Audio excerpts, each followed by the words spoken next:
नमस्कार, स्वागत है आपका टीवी 24 में। मैं हूं आपके साथ में श्वेता गर्गाई। नजर डालते हैं कुछ खास खबरों पर। खबर अल्मोड़ा से है, जहां लोकसभा चुनाव से ठीक पहले पुलिस महकमे में आईपीएस के ट्रांसफर होने के बाद अल्मोड़ा के नवनियुक्त एसएसपी देवेंद्र पीचा ने कार्यभार संभाला है। उन्होंने आगामी लोकसभा चुनाव को चैलेंज बताते हुए शांतिपूर्ण ढंग से चुनाव संपन्न कराने की बात कही। साथ ही नवनियुक्त एसएसपी देवेंद्र पिंचा ने लॉ एंड ऑर्डर, यातायात और नशे पर भी कार्रवाई करने की भी बात कही है।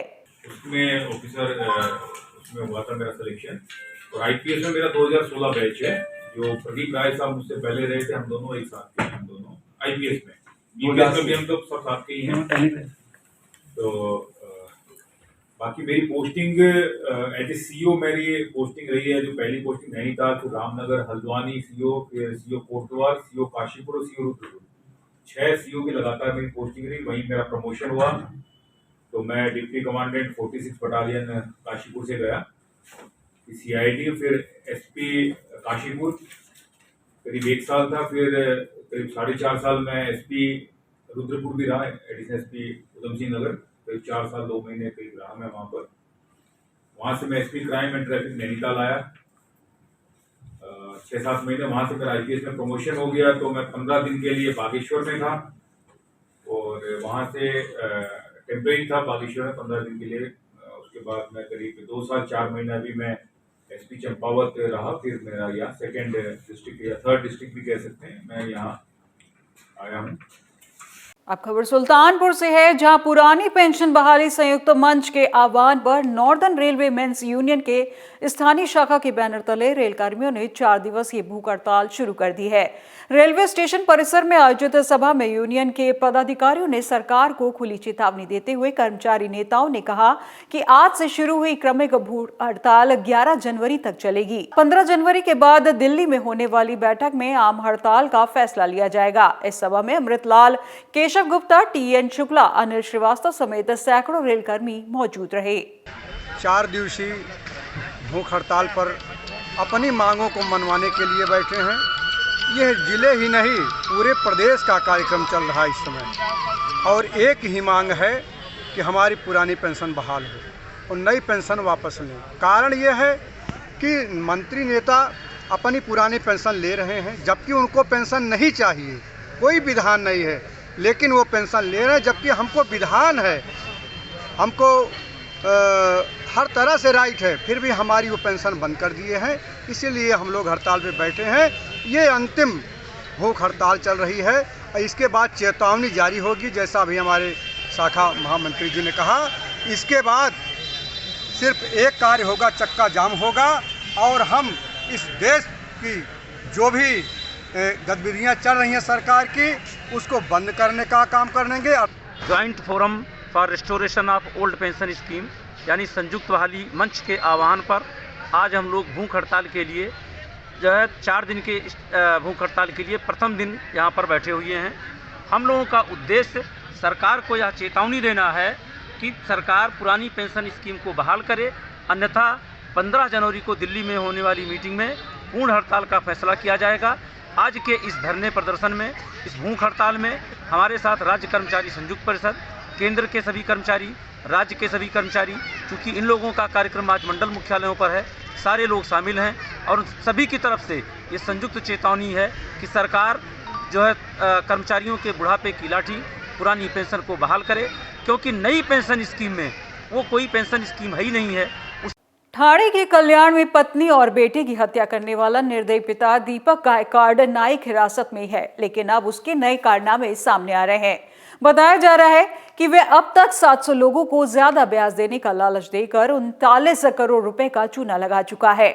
वहीं इस मामले में जांच की अब ठाणे आर्थिक अपराध शाखा दूरी की जाएगी। वहीं जानकारी के अनुसार बताया जा रहा है कि कुछ दिन पहले कल्याण पश्चिम के रामबाग इलाके में रहने वाले दीपक ने विवाद के चलते अपनी पत्नी और 7 साल के बेटे की हत्या कर दी थी, लेकिन अब इस मामले में कुछ और भी खुलासे हुए हैं जो चौंकाने वाले हैं। दीपक गायकवाड़ जो कि डबल मर्डर केस में जो आरोपी है, उसका निधि रिसर्च फर्म नाम का एक कंपनी था। उसके थ्रू वो डिपॉजिटर्स से उनको ज़्यादा इंटरेस्ट देने के लालच देके उनसे डिपॉजिट्स लेता था, और उसके बाद उनका विश्वास गेन करने के लिए इनिशियली वो उनको कुछ पैसा देता था, उसके बाद उनका पैसा या फिर उनको इंटरेस्ट नहीं देके उनके साथ धोखाधड़ी करता था। तो ऐसे बहुत सारे कंप्लेंट्स हमारे पास आ चुके हैं। करीब 39 करोड़ का मैटर है और उसमें हम लोग ने इन्वेस्टिगेशन करके अभी उसके खिलाफ हम लोग आईपीसी और एमपीआईडी एक्ट जो है, Maharashtra protection of investors depositors act, वो एक्ट के तहत उसके खिलाफ कड़ी कार्रवाई कर रहे हैं। गुजरात के अहमदाबाद के भोटा से तैयार करके राम मंदिर में गर्भगृह के शिखर पर लगने वाला धर्म ध्वज दंड आज अयोध्या पहुंचा है, जहां 44 फुट लंबे और 5.5 टन वजन के इस ध्वज दंड के साथ 6 अन्य 20 फुट लंबे दंड भी लगाए जाएंगे। भगवान श्री रामलला के मंदिर का शिखर 161 फुट ऊंचा है। वहीं शिखर पर 44 फीट का ध्वज दंड लगने पर यह जमीन से 220 फीट ऊंचाई पर लहराएगा। इसे अहमदाबाद से अयोध्या लाने वाले उदय शंकर शर्मा ने बताया कि वे ध्वज दंड को अहमदाबाद से 5 जनवरी को लेकर चले थे और उन्होंने यहां पहुंचने में 4 दिन लगा दिए। आगे उन्होंने ये भी बताया कि अयोध्या के लिए प्रस्थान करते समय रैली निकाली गई थी, जिसको गुजरात के सीएम ने हरी झंडी दिखाकर रवाना किया था। 7 महीने में बनकर तैयार हुआ इस धर्म ध्वज दंड को 22 जनवरी के दिन प्रधानमंत्री मोदी लगाएंगे। इसे गुजरात की कंपनी अंबिका इंजीनियर वर्कर्स ने तैयार किया है। अहमदाबाद गोता से लेके आए हैं अयोध्या धाम के लिए। ये राम मंदिर शिखर के ऊपर लगने वाला है ध्वज दंड। कहाँ से लाए हैं और कहाँ लाए हैं ये? अहमदाबाद से अयोध्या धाम में लेके आए हैं। किस तरह से वहाँ जहाँ से लाए स्वागत हुआ इसका? वहाँ पे हम लोग 5 जनवरी को निकले थे। गुजरात के सीएम साहब आए थे, हम लोग का रैली निकाले थे। उसके बाद में उन्होंने हरी झंडी दिखाई, फिर हम लोग गाड़ी वहाँ से निकाले थे। ये ध्वजा किस चीज़ की है, कितनी इसकी लंबाई है? इसकी लंबाई, एक ध्वज दंड की लंबाई 44 फीट है, उसके साथ में 6 छोटे ध्वज दंड हैं, उसकी लंबाई 20-20 फीट है। पुरानी पेंशन बहाली को लेकर अयोध्या में भी कर्मचारियों की 4 दिवसीय भूख हड़ताल शुरू कर दी गई है। अयोध्या कैंट रेलवे स्टेशन के सामने बने स्थल पर सैकड़ों कर्मचारी भूख हड़ताल पर बैठे हैं। वहीं कर्मचारी संगठनों ने बताया कि देश में 2 विधान नहीं चलेगा। राजनेता पुरानी पेंशन ले रहे हैं और कर्मचारियों को एनपीएस मिल रहा है। इसी के साथ ही आज 8 जनवरी से 11 जनवरी तक हम सब की भूख हड़ताल चलेगी। इस दौरान कर्मचारी संगठनों ने दावा करते हुए कहा कि देश में 44 संगठन एक साथ हैं। यदि सरकार पुरानी पेंशन बहाल नहीं करती है तो केंद्रीय एवं राज्य कर्मचारी और शिक्षक हड़ताल को मजबूर होंगे, जिसकी जिम्मेदारी सरकार की होगी। इस हड़ताल का नेतृत्व शमीम अहमद मंडली मंत्री व प्राथमिक शिक्षक संघ एवं संचालन प्रेम कुमार वर्मा जिला मंत्री शिक्षक संघ ने किया। हमारे सिर्फ एक मांग है, पुरानी पेंशन। एनजेसीए के तत्वावधान में अखिल भारतीय प्राथमिक शिक्षक संघ के आह्वान पर उत्तर प्रदेशीय प्राथमिक शिक्षक संघ के प्रांतीय वरिष्ठ उपाध्यक्ष और मंत्री जी के अध्यक्षता में हम लोग आज भूख हड़ताल पर बैठे हैं। 8 से 11 भूख हड़ताल है और हम सारे लोग भूख हड़ताल पर बैठे हुए हैं। जब तक हमारी मांगें पूरी नहीं होगी तब तक हम लोग आंदोलन करते रहेंगे। आज हम लोगों का उत्तर प्रदेशीय प्राथमिक शिक्षक संघ अखिल भारतीय शिक्षक संघ के आह्वान पर हम आज यहाँ पर संयुक्त टीम के साथ रेलवे कर्मचारी प्राथमिक शिक्षक संघ उत्तर प्रदेश के आह्वान पर यहाँ इकट्ठे हैं। हमको पुरानी पेंशन बहाल के लिए हम लोग भूख हड़ताल पर बैठे हैं, जिसमें मंडल के 4 जनपद यहाँ पर उपस्थित हैं और सभी की मांग है भूख हड़ताल 8 से 11 तक 9 से 5 कंटिन्यू अनवरत चलेगा। और जब तक पुरानी पेंशन बहाल नहीं हो जाती तब तक हम लोग अनवरत आंदोलन करते रहेंगे और सरकार से अपनी मांग करते रहेंगे। उप मुख्यमंत्री केशव प्रसाद मौर्य ने अपने 7 कालिदास मार्ग स्थित कैंप कार्यालय पर विभिन्न जनपदों से आए लोगों से मुलाकात कर उनकी समस्याओं के त्वरित निस्तारण का आश्वासन दिया। उन्होंने जन सुनवाई के दौरान एक व्यक्ति की समस्या को पूरी गंभीरता से सुना तथा समस्याओं के निराकरण हेतु संबंधित अधिकारियों को निर्देश दिए। साथ ही उन्होंने संबंधित अधिकारियों को यह भी निर्देश दिए कि समस्याओं का निराकरण इस प्रकार किया जाए कि समस्याग्रस्त व्यक्ति पूरी तरह से संतुष्ट रहे और उन्हें दोबारा कहीं भटकना न पड़े। उप मुख्यमंत्री फरियादियों के पास खुद चलकर गए और एक व्यक्ति की समस्या को उनसे सीधे रूबरू हुए। जनता दर्शन में 2 दर्जन से अधिक जिलों से आए सैकड़ों लोगों ने अपनी समस्याएं रखी, जिसका उप मुख्यमंत्री केशव प्रसाद मौर्य ने समस्याओं के निस्तारण के बाबत संबंधित वरिष्ठ अधिकारियों व शासन के उच्च अधिकारियों से दूरभाष पर वार्ता भी की। उत्तर प्रदेश के उप मुख्यमंत्री केशव प्रसाद मौर्य ने विकसित भारत संकल्प यात्रा के तहत जनपद लखनऊ के विकास खंड मलिहाबाद के ग्राम सभा जिंदौर में आयोजित कार्यक्रम के अवसर पर प्रधानमंत्री आवास योजना, प्रधानमंत्री कृषि सम्मान निधि, सामान्य अन्य लाभार्थी परक योजनाओं के लाभार्थियों को प्रमाण पत्र वितरित किए। साथ रहे हस्तशिल्पियों को tool kit, Ayushman card, ration card तथा गरीबों को कंबल भी वितरित किए। इस अवसर पर उप मुख्यमंत्री केशव प्रसाद मौर्य ने कहा कि भारत को 2047 तक आत्मनिर्भर और विकसित राष्ट्र बनाना है और मोदी की गारंटी गाड़ी द्वारा वंचित व छूटे हुए लोगों को योजनाओं से लाभान्वित करना है। अयोध्या जाने वाले श्रद्धालु को कमता इलाके में जाम से बचाने के लिए पुलिस अफसरों ने 2 वैकल्पिक मार्ग तैयार कर NHIA को कई सुझाव दिए हैं, लेकिन फिलहाल इन पर काम शुरू नहीं हुआ।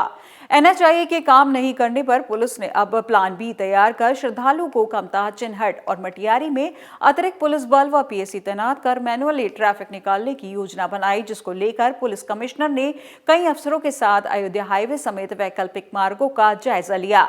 गौरतलब है कि अयोध्या में 22 जनवरी को प्राण प्रतिष्ठा के वक्त पीएम मोदी वहां होंगे और कई VVIP व राम भक्त अयोध्या पहुंचेंगे, जिसको लेकर सड़क की बेहतर यातायात व्यवस्था के लिए पुलिस अफसर परेशान है। इसी के चलते पुलिस अफसरों ने बेहतर यातायात और स्मूथ ट्रैफिक चलाने को लेकर प्लान तैयार कर NHIA, नगर निगम और PWD से भी अपील की है, लेकिन फिलहाल इसका असर नहीं दिख रहा है। इसी कड़ी में सोमवार देर शाम पुलिस कमिश्नर SB शिरडगढ़ ने अपनी टीम के साथ वैकल्पिक मार्गों के साथ साथ अयोध्या हाईवे का निरीक्षण करते मिले और मार्गों को दुरुस्त करने के लिए पुलिस अफसरों को हिदायत भी दी। इस मौके पर joint police commissioner Upendra Agarwal, DCP traffic, DCP पूर्वी के साथ कई अफसर भी मौजूद रहे। देखिए, जैसा कि आप सब जान रहे हैं, 22 जनवरी को अयोध्या में एक भव्य कार्यक्रम है जिसमें 8000 से अधिक जो है VVIP इन्वाइटेड है और मैक्सिमम का जो रूट होगा वो लखनऊ से ही होना एंटिसिपेटेड है। ऐसे में हम लोग जो है रूट को एक सुगम यातायात उन्हें मिले, इस व्यवस्था को देखने के लिए निकले थे। पुलिस आयुक्त लखनऊ कमिश्नरेट और उनके साथ पूरी टीम थी। मुख्य रूप से जो हम लोग व्यवस्था चाह रहे हैं कि अभी तक इस मार्ग को, जो बाराबंकी रोड है, इसे ही मुख्य मार्ग माना गया है और लोग अयोध्या जाने के लिए इसे प्रयोग करते हैं, परंतु उससे उसके जो 2 वैकल्पिक मार्ग हैं, सुल्तानपुर रोड से आप इंदिरा नगर आ सकते हैं किसान पथ लेकर के और सुल्तानपुर रोड से पूर्वांचल एक्सप्रेसवे लेकर के अयोध्या जा सकते हैं। इन 2 वैकल्पिक मार्गों की व्यवस्था देखने के लिए रूट का निरीक्षण किया गया है और ये 2 बेटर मार्ग हैं, चौड़े हैं और ट्रैफिक भी कम है। इनका हम प्रचार प्रसार कर रहे हैं और साइनेजेस लगवाने के लिए NHIA से आग्रह किया गया है। अयोध्या मार्ग के लिए साइनेजेस लगवाए जाए ताकि लोग उस रूट को ज़्यादा लें, ताकि यहाँ ट्रैफिक का कंजेशन कम हो। इसके अलावा इन रूट पे जो पुलिस की ड्यूटियाँ खड़ी होंगी उनका भी निरीक्षण करके असेसमेंट किया जा रहा है। महत्वपूर्ण चौराहे, कट्स आदि पे जो है ट्रैफिक पुलिस, सिविल पुलिस दोनों ही लगाई जाएगी और PRBs और पेट्रोलिंग आदि की भी व्यवस्था रहेगी।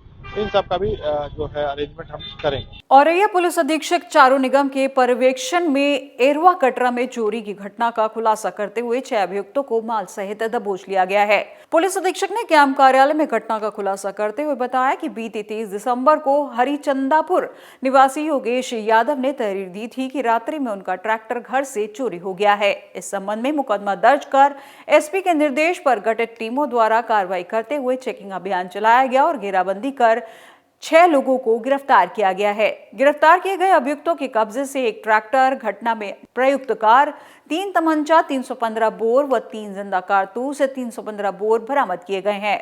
पुलिस अधीक्षक ने बताया कि पकड़े गए अभियुक्तों को न्यायालय भेजा गया है।